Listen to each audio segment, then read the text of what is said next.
What you doing? I'm adding a little holly to this vase of flowers. You know I'm always up for Christmas. But you're a little off, aren't you? It's Easter. Easter.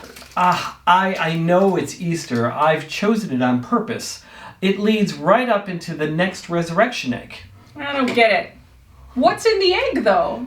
Let's find out. Inside this egg... Open the egg!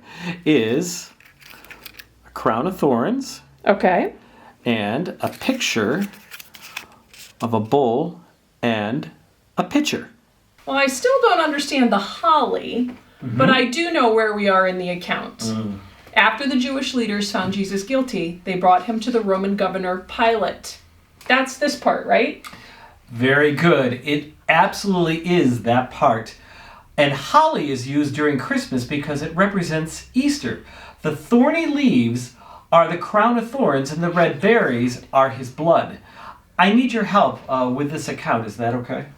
Oh, that's really interesting. Actually, I didn't know that. Of course I'll help you. What do you need me to do? Well, there's a chapter in the Old Testament written by the prophet Isaiah hundreds of years before the birth of Jesus. It's about everything that he would go through for each of us. It's Isaiah 53, and it's called The Suffering Servant. As we go through the chapter, we are going to interject the account. You got it? Yeah, I think I've got it, yeah. Okay, great. Let's go then. Isaiah says, "Who has believed our message? To whom has the Lord revealed his powerful arm? My servant grew up in the Lord's presence like a tender green shoot, like a root in dry ground. There was nothing beautiful or majestic about his appearance, nothing to attract us to him. He was despised and rejected, a man of sorrows, acquainted with deepest grief. We turned our backs on him and looked the other way. He was despised and we did not care." There was nothing about Jesus that would have drawn anyone's attention to him in the natural world. He did what God told him to do. He worked the miracles God showed him to work. But still people didn't listen to him. The Israelites, who had been waiting for Messiah for 400 years, rejected him. People around him turned their backs on him and thought only of themselves and their own ideas. Yet it was our weaknesses he carried. It was our sorrows that weighed him down, and we thought his troubles were a punishment from God, a punishment for his own sins. But he was pierced for our rebellion, crushed for our sins. He was beaten so we could be whole. He was whipped so we could be healed. All of us, like sheep, have strayed away. We have left God's paths to follow our own. Yet the Lord laid on him the sins of us all.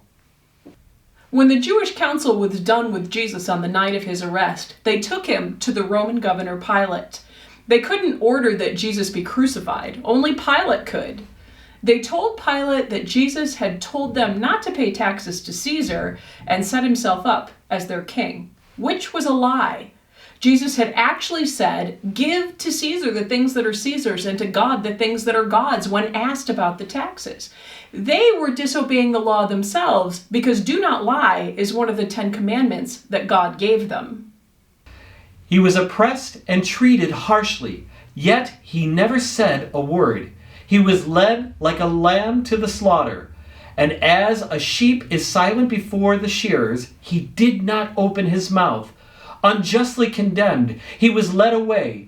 No one cared that he died without descendants, that his life was cut short in midstream. He was struck down for the rebellion of my people. He had done no wrong and had never deceived anyone, but he was buried like a criminal. He was put in a rich man's grave. Pilate questioned Jesus extensively. He didn't want to kill him. He knew that the Jewish leaders were just jealous of Jesus. When he found out that Jesus was from Galilee, he sent him to Herod because that was in his jurisdiction. Herod had wanted to meet Jesus for a very long time. He hoped that Jesus would do a miracle. But Jesus was silent during all the questioning. He didn't even defend himself. The soldiers took Jesus, made a crown of thorns to put on his head, mocked him, beat him up, and spit on him. Then they sent him back to Pilate. But it was the Lord's good plan to crush him and cause him grief. Yet, when his life is made an offering for sin, he will have many descendants. He will enjoy a long life, and the Lord's good plan will prosper in his hands. When he sees all that is accomplished by his anguish, he will be satisfied. And because of his experience, my righteous servant will make it possible for many to be counted righteous, for he will bear all their sins. I will give him the honors of a victorious soldier, because he exposed himself to death. He was counted among the rebels. He bore the sins of many and interceded for rebels. When Pilate saw Jesus again, he asked the people what they wanted him to do with him. It was Pilate's custom to free one prisoner during the Passover, and he really wanted to release Jesus. But the people called for Barabbas, who was a murderer, and asked that he be released. Pilate asked them, "What should I do with Jesus?" And the crowd shouted, "Crucify him!" Pilate said, "Why? What has he done?" But the crowd shouted even louder, "Crucify him!" So Pilate called for a basin and some water. He washed his hands in the water and said, "I am innocent of this man's blood. The responsibility is yours." And he handed Jesus over to be crucified. The end of Isaiah 53 speaks about Jesus' crucifixion, which we will speak about in the next two videos.